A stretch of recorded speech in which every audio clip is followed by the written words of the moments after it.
So, when we think of a typical hero's origin story, there is usually this expectation of, like, pristine clarity. Right. Yeah, it's very clean. It's binary. Exactly. A shimmering sword gets pulled from a stone, or some wise old mentor hands down a sacred text, and the universe just, well, neatly points and says, there is your destiny. You are the chosen one, or you just aren't. And that is comforting. I mean, we like our origin stories to feel ordained by something pure. But if you step into the world of Gentrics, that pristine origin story is just totally incinerated. Literally incinerated, yeah. Yeah, literally. So welcome back to the Gentrics Multiverse podcast, everyone. We are officially kicking off Season 2. Season 2, here we go. We are so excited to have you back with us. Today, we are starting an exploratory deep dive into the Elementalist, which is Book 1 of the Voidmaster series. And this is going to be wild. It really is. Our mission for this deep dive is to get our first real look at the text itself. We are strictly covering Part 1 today. So that is the Prelude, the introduction to the planet Elibria, the 9 elemental weapons, and then our first steps into Asnium. Right. We are just looking at the board as it's set before the major pieces really start moving around. Exactly. And I think the tonal shift we are about to experience, if you're just jumping into this universe, is staggering. Oh, absolutely. I mean, it drops you in so fast. We are thrust right into a universe operating on this grand, deeply mythological scale. We're talking galaxies and cosmic planetary defense systems. But it is also incredibly grounded. Yeah, grounded in this suffocating, intense personal tragedy. The macro and the micro, they just bleed into each other right from the very first page. They really do. And that bleed starts immediately in the Prelude, right? With our introduction to the protagonist, Zeryl Homrasul. Right. We find him living way up in the Terrell Mountain Range, looking down over this massive, sprawling city called Tresca. But before we even hear him speak, the physical description we get just tells this entire devastating story on its own. It really paints a picture. It does. The text tells us he's a young man, early 20s, right? But he has the hardened, weathered physique of a forester. And then there's this like insanely specific detail. The goatee? Yes, the goatee. The text says he has a legendary goatee that makes him look like a man in his 40s. I mean, he is 20, but he literally wears the face of a man twice his age. Which is such a classic literary device, right? Because premature aging in literature is, well, it's almost always a physical manifestation of psychological trauma. Oh, totally. Zeryl hasn't just lived 20 years. He's carried 20 years of unrelenting grief. I mean, the physical labor up in the mountains, sure, that hardened his body.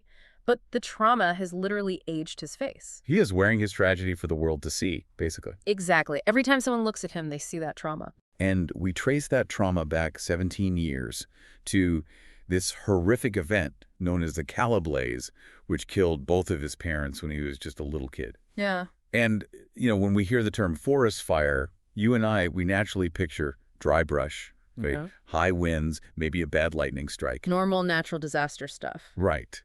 But the Cali-Blaze was something entirely different. Yeah, the text is very deliberate in how it separates this from a natural disaster. It was not just burning timber. Not at all. It acted like rolling lava. It was razing the land with this dense, inescapable heat. It decimated hundreds of ancient trees and buildings. It claimed over 2,000 lives in the original city, which was called Cali-Maktar. 2,000 lives.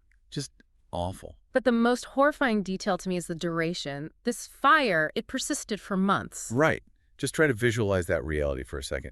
Waking up every single day for months on end to a sky that is just choked with ash. And that apocalyptic crimson glow. Yeah. The air would be completely unbreathable. Yeah. The heat would just be this constant oppressive weight on you. And it didn't stop until this massive rainstorm came through. The text actually describes it as a godsend that finally extinguished it. But by then, the damage is done. Oh, yeah. For Zeryl, that psychological scar was permanently set. Because he knew, even as a kid, that a fire behaving like sentient lava for months on end is not nature. No, you don't just get lava fire naturally. Right. It was a targeted, malicious attack. Which brings us, inevitably, to the architect of that attack, the villain who actually orchestrated the Cali-Blaze. His name is King Poccia Q-Varnise. Such a great name. It is. And his physical description, it is one of the most wildly specific, vividly bizarre introductions I think I've ever encountered in fantasy literature. Oh, I completely agree. It's wild. So the text states that his height is no taller than that of a, and I am quoting here, a bear in its teenage years. Teenage bear. Right.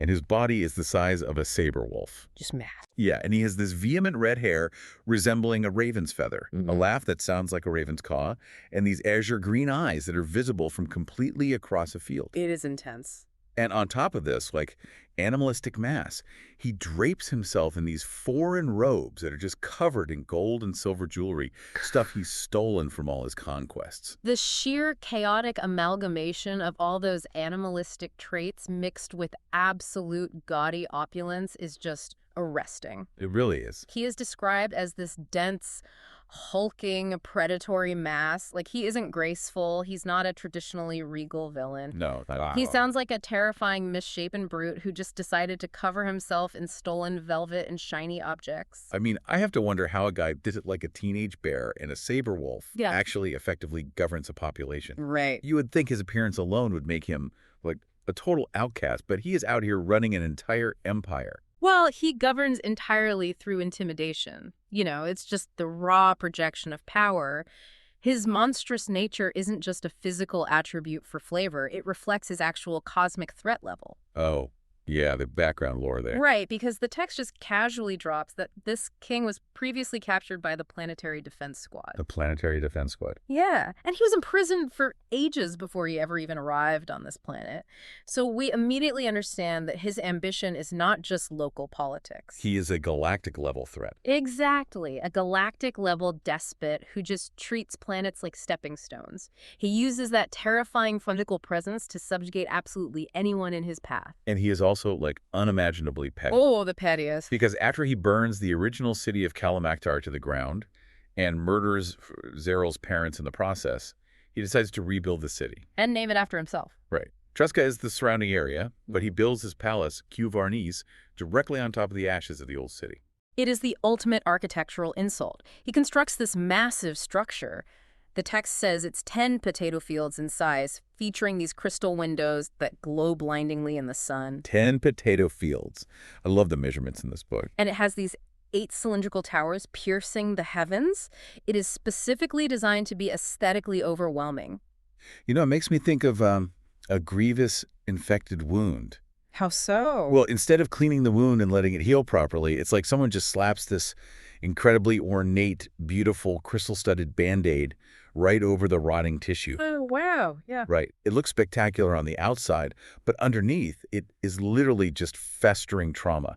And because Zeryl lives way up on the Tyrant mountain range, he is forced to look down at this shimmering monument built on his parents' graves every single day. It's psychological torture. It is. The king even surrounded the castle with fields of moonlight fire lilies, which, turns Zeryl's daily view into literal psychological warfare. It acts as an unholy cenotaph to the ego of a devilish monarch. The king isn't just taking territory here. He is erasing history and replacing it with his own glorious reflection. He wants everyone to know they lost. Yeah. He wants the survivors to look down from the mountains and feel entirely insignificant. He wants Zeryl to look at those moonlight fire lilies and remember that the king turned his family into fertilizer for his garden. Oh, man. That is incredibly grim.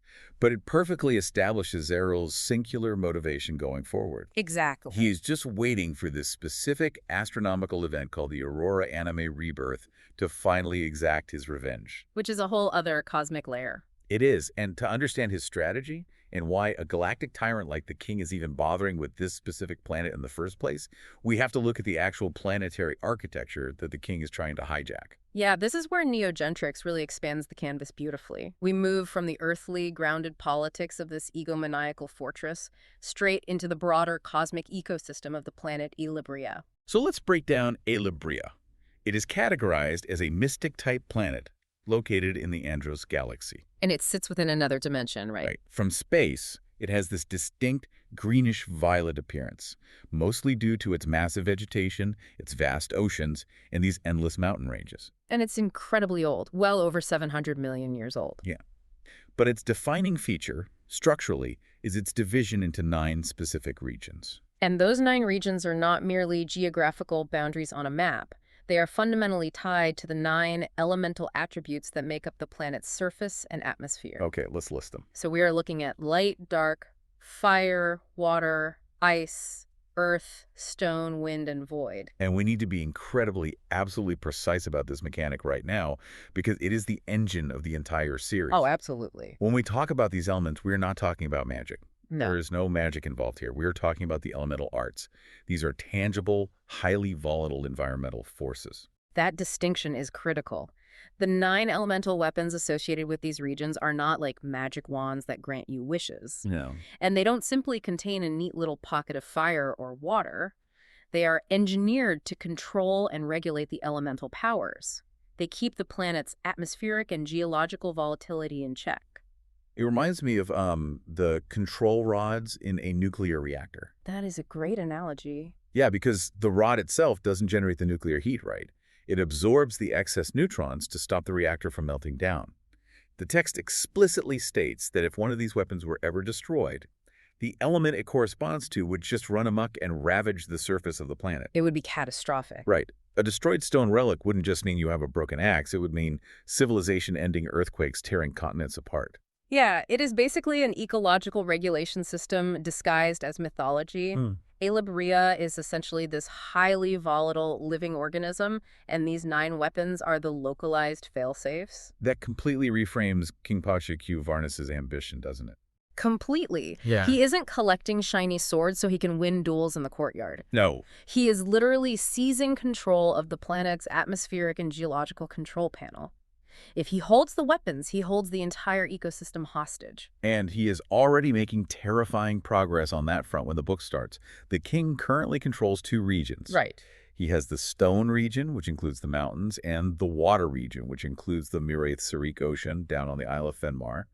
And honestly, the way he acquired them tells us everything we need to know about his strategic brilliance. Because he didn't just march an army in and conquer them through brute force alone. Right. He is a saber wolf bear man, but he didn't just smash things. No, he utilized profound deceit. He manipulated the Water Tribe, who, the text notes, were already quite selfish to begin with, and they coveted the mountain lands into a false alliance. He promised them the Stone Tribe's territory in exchange for their help, right? Exactly. So the Water Tribe helped him wipe out the Stone Tribe in Cali-Maktar, which is actually what caused the horrific Cali-Blaze. And the moment the Stone Tribe was annihilated, the king just immediately turns on his allies. Just instantly. He betrays the Water Tribe, wipes them out too, and claims both the oceanic and mountainous territories for himself. He weaponized their own greed against them. It just demonstrates that his true weapon is division. He exploits the existing prejudices and the selfishness within the elemental tribes to fracture the planet's defenses from the inside out. And because of that manipulation, the king now holds 2 of the physical relics. Yes. He possesses the water shield, which is known as the Oracle of Blessings, and the stone axe, called the Defiler of Secrets. So that leaves 7 elemental failsafes scattered across the planet. And the roster of those remaining relics is fascinating. It really is. Walk us through it. So, aside from the King's 2, we know of the Wind Element's Malevolent Shuriken, the Earth Element's Lasso, called Warden's Judgment, the Ice Element's Fist of Reckoning, and the Fire Element's Twin Blades of Desolation. Okay, so those are the terrestrial relics you can physically travel to and interact with on the ground. Right. But then there are the holy weapons, Light and Dark. Oh, these are so cool. They present a completely different puzzle. They aren't just sitting in a cave somewhere being guarded by a local tribe. The light weapon is hidden somewhere high above the surface of the planet, up in the atmosphere. And the dark weapon is hidden deep below the surface, in the planet's crust. Exactly. And they operate on a strict sequential lock system. You cannot even access their locations unless you possess the other 6 terrestrial weapons first. Which is an amazing security measure. But wait, that leaves one final attribute unaccounted for in that list, right? It does. The Void. Right. The Void. And this is the massive dramatic irony that Gentrics drops on us right in part 1. It's so good. Zeryl, our grieving, traumatized protagonist, unknowingly already possesses the Void weapon. He has had it the whole time. It was left to him by his parents after the fire. It covers his entire arm, but because he doesn't actually understand what it is, it just manifests as this shifting, dark energy wrapping around him. And the symbiotic relationship between the relic and its host here is deeply, deeply unsettling. Yeah, talk about that. The text notes that as Zeryl stands up on his mountain, ruminating on everything the king has done to his life, his heart fills with rage. And as his anger peaks, the weapon physically responds to it. It feeds on it. Yes. It grows darker and darker, shrouded in the dark energy emitted by his, and this is a quote, consuming anguish. Okay, so I have to ask a crucial question here. Based on the mechanics we just established, we agreed these relics are like nuclear control rods, right? Right. They're designed to regulate volatile elements so the planet doesn't tear itself apart. Right. But Zeryl's void weapon is visually feeding on his raw, unbridled rage. Yeah. If a weapon's sole purpose is to regulate and calm an element, but it is physically grafted to a host who is vibrating with violent, destructive grief, is Zeryl actually corrupting the failsafe? Oh, that observation strikes at the central psychological tension of the entire narrative. Because it seems so dangerous. It is incredibly dangerous. If an ancient instrument of harmony is fueled by intense human hatred, the outcome cannot be stable. Right. The text explicitly says the weapon is covered by the dark energy emitted by his consuming anguish. Zeryl thinks he's simply holding a tool to assassinate the king. A weapon for revenge. Yeah. But he might actively be destabilizing the void element on a planetary scale without realizing it. His inability to process his trauma is poisoning the very mechanism designed to keep the world safe. He is walking around with a planetary control rod, but his internal temperature is running at, like, 1,000 degrees of pure spite. It is a catastrophic recipe. It really is. Yeah. But Zeryl is completely unaware of this cosmic responsibility right now. All he knows is that he needs the other relics to stand a chance against a bear-sized king. And since the light and dark weapons are locked and the king holds water and stone, Zeryl is forced to hunt down the remaining 4. Which means geography dictates his next move. He heads north from the Terrell Mountains. And that physically moves our narrative into the brutal, absolute, unforgiving landscape of Asnium the Volcanic Province. If you thought the world building was intense before, Asnium takes hostility to an entirely new level. Oh, it is insane. Zeryl is walking into a literal trial by fire. This province is massive, 45 million square miles in size. That is incomprehensibly huge. It is, and it is surrounded by 9 major volcanoes, constantly venting heat and ash into the atmosphere. The environment is so extreme that the Earth itself is rigged against you. I remember reading that even treading on the ground incorrectly can trigger a localized explosion. Yes, the geological pressure is that sensitive. You are basically navigating a 45 million square mile minefield where the mines are just natural geology. Exactly. And the biology of the region. It is a parade of nightmares. We were introduced to lava mammals. We used to be poison worms. There are acid fish swimming in the thermal pools and turtles so toxic they are simply called fumed turtles. Everything wants to kill you. Even the vegetation is weaponized. You have obsidian palm trees and smoky gray grass. Yet bizarrely, there are also cobalt apple trees and alabaster melon bushes. Which sound incredibly alien against a backdrop of gray ash and red lava. They really do. But consider the evolutionary pressure required to sustain life there. You know, anything that survives in Asnium must be completely adapted to extreme heat, heavy toxicity, and sudden violence. It's survival of the fittest on steroids. Right. Biology in this province does not nurture, it endures. And that environmental harshness translates directly into the culture of the people who live at its core in the city of Xoswea. Ah, Xoswea. The text rightfully calls it the burning city. Because it is always on fire. Literally always on fire. It is home to the local lava tribe who call themselves the Scorpione Ardente, which translates to the burning scorpion. A very fitting name. Definitely. They are the fiercely proud guardians of the fire relic, the twin blades of desolation. But to really understand the Scorpione Ardente, we have to examine their founder, right? A figure named Yuripoma. The lore surrounding Yuripoma is exceptional, because he was not born human. No, he was not. He was originally an 8-story tall red dragon with impossibly thick, heat-resistant scales. 8-story tall. Massive. But through his mastery of the elemental arts, he actually managed to transform himself into a human man. Which is wild. Right, and that allowed him to found and guide this tribe. He lived for hundreds of years as their patriarch. But like, why would an 8-story dragon voluntarily downgrade its physical form to become human? You give up flight, you give up impenetrable scales, and immense physical power just to walk around on 2 legs. It seems crazy. It does, but I think it speaks to a desire for legacy over mere apex predation. Oh, like that. As a dragon, he is just a force of nature, right? But as a human, he can build a society, he can communicate complex laws, and foster a civilization. He traded invulnerability for dexterity and human connection. That makes a lot of sense. But eventually, even a dragon in human form feels the weight of centuries. When Yuripoma realized he was nearing the end of his life, he made a staggering decision. He didn't just quietly pass away in his sleep. No. On his deathbed, he infused his entire remaining essence, his soul, his memories, and his profound elemental abilities, into a weapon that was forged directly from the Earth's lava. The fire relic. Yes, he literally transformed his consciousness into the twin blades of desolation. And he left them for his son to guard, establishing a rule that the blades would wait until someone worthy arrived to claim them. Which creates a terrifying trial built directly into the relic itself. The twin blades are not just an inanimate object you can simply steal or win in a duel. Not at all. They are sentient. They carry the judgment and the discerning intellect of an ancient dragon. The text explains that if the wielder is found worthy, the blades will heat up to unimaginable temperatures. They become capable of cutting through nearly any metal and turning enemies to ash. But if the user picks them up and the dragon's soul finds them unworthy, oh boy, the blades don't just, deactivate or go heavy. No, you don't just get an error message. They instantly incinerate the user on the spot. They melt your body into nothingness before the swords themselves melt back into the Earth's lava where they were forged. It is an extreme pass-fail test. Yeah.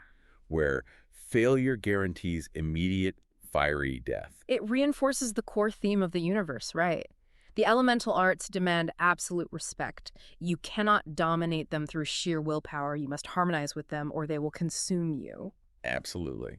And the Scorpione Ardente absorbed this philosophy of fiery judgment, and they baked it right into their own legal system. Yeah, we have to talk about Yuripoma III. He was a former leader of the city, and he took this culture of purification by fire to an absolute extreme. He was brutal. If anyone in Xoswea disobeyed the laws of the tribe, they weren't merely fined, they weren't just imprisoned. Yuripoma III would order all their possessions burned. Right. He would burn their house to the ground. And then he would drag the lawbreaker to the center of the city and have them crucified in fire. It's so dark. The text points out that there was never a day in Xoswea where a fire wasn't blazing. It is a profoundly punishing, brutal society to live in. Well, a culture forged by an environment that tries to kill them daily naturally develops laws that mimic that environment. They believe fire purifies corruption through absolute destruction. Yeah, that makes sense. Yet, amidst all this brutality, the explosive ground, the acid fish, the fiery crucifixions, the architecture of the world itself offers a really striking counter-narrative. Yes. I noticed this incredible contradiction in the text. Cutting straight through this 45 million square mile volcanic nightmare is a narrow, azure-colored river. It is such a vivid image. It stretches all the way from the distant ocean, just carving a path right through the ash and the lava. And the water in this azure river is explicitly described as being incredibly sweet-tasting and nourishing. Right. Is the sole reason those strange cobalt apples and alabaster melons can even grow. It sustains the tribesmen in a place that should otherwise be completely uninhabitable. It is a profound piece of world building. I mean, why do you think an author places a perfectly sweet, life-sustaining river in the middle of literal hell? I think it proves that even in the absolute harshest environments on Elibria, the elemental forces are never purely destructive. They want equilibrium. Exactly. They always provide a sliver of nurturing balance. Fire requires water to keep from consuming absolutely everything. Even a society built by a dragon and ruled by fiery crucifixions needs a sweet river just to survive. Yeah. The planet itself is forcing an equilibrium, constantly fighting to maintain balance, even when the people themselves forget how to. The Azure River is basically the geographical equivalent of a control rod. Oh, I love that connection. It keeps the volcanic province from slipping into complete apocalyptic ruin. It ties perfectly back to our understanding of the relics as ecological regulators. Which, brings us to the end of our deep dive into the text of Part 1. It flew by. It did. And we have established some incredible stakes in just these opening chapters alone. We're looking at a grand, cosmic planet held together by a delicate web of elemental fail-safes. Right.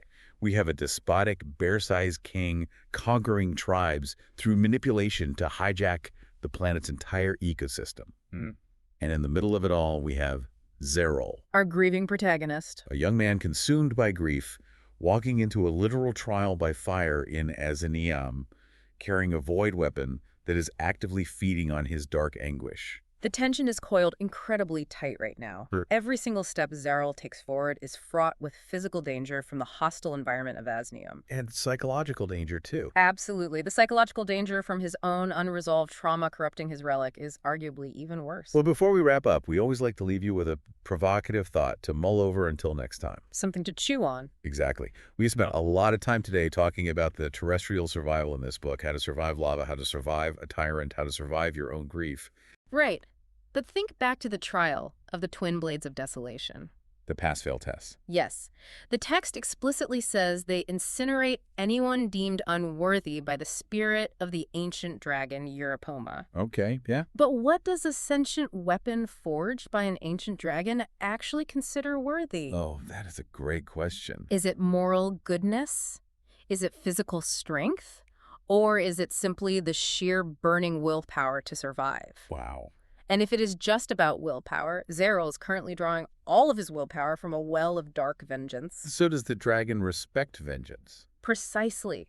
Will Yuripoma's soul recognize Zeryl's rage as a worthy fire, or will it see the corruption of the void and burn him to ash? That is terrifying to think about. A dragon passing judgment on your trauma. Yeah. Let that thought simmer in your mind, everyone, because you are not going to want to miss what happens next. Definitely not. In our next deep dive, we are crossing the threshold into part 2 of the Elementalist. We're going to see exactly how Zeryl Homrasul handles the trials of fire, and whether that sweet Azure River is enough to keep him from burning up completely. It only gets more intense from here. It really does. Keep reading, keep questioning, and we will see you back here next time as we plunge even further into the Gentrics multiverse.